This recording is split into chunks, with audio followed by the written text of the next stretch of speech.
আসসালামু আলাইকুম, স্বাগত সবাইকে। আজকে আমি আপনাদেরকে বানিয়ে দেখাবো সঠিক মেজারমেন্ট সহ বেকারি স্টাইলের পাউরুটি রেসিপি। আপনারা এই রেসিপিটি ফলো করে ঘরেই স্বাস্থ্যকরভাবে পাউরুটি বানিয়ে নিতে পারবেন। আশা করছি আজকের রেসিপিটা আপনাদের কাছে ভালো লাগবে। ভালো লাগলে চ্যানেলটি সাবস্ক্রাইব করে রাখবেন, পাশে বেল বাটনটি অন করে রাখবেন আমার পরবর্তী ভিডিওর নোটিফিকেশন সবার আগে পাওয়ার জন্য। তাহলে আর কথা না বাড়িয়ে রেসিপিতে চলে যাই।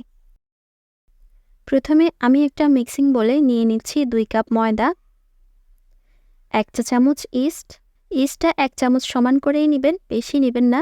বেশি নিলে ইস্টের গন্ধ করবে, খেতে পারবেন না। আর চেষ্টা করবেন ভালো মানের ইস্ট নিতে।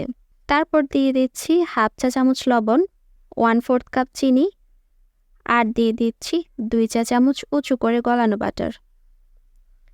তারপর হাত দিয়ে সবকিছু একটু মিশিয়ে নিচ্ছি।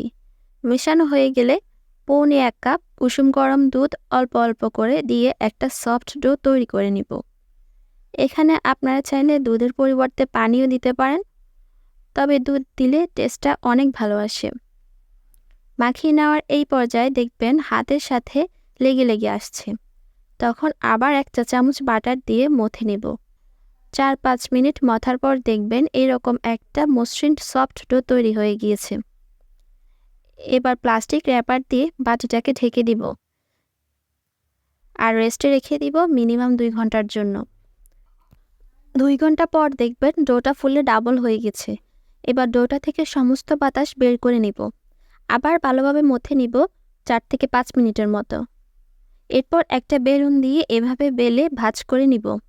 ভাঁজ করার পর আপনার হাতে যদি সময় থাকে তাহলে 5 থেকে 10 মিনিট এভাবে রেস্টে রেখে দিতে পারেন। তারপর বেলে নেবেন, তাহলে দেখবেন বেলতে সুবিধা হবে। আমার হাতে সময় ছিল না, তাই আমি সাথে সাথে বেলে নিচ্ছি।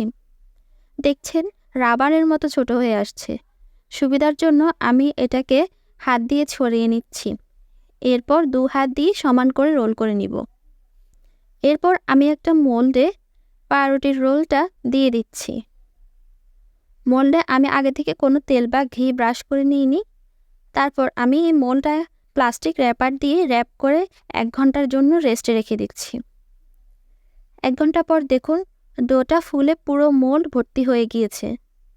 তারপর এর উপর বাটার ব্রাশ করে দিচ্ছি। একটু সুন্দর দেখানোর জন্য উপর দিয়ে সাদা তিল দিয়ে দিচ্ছি।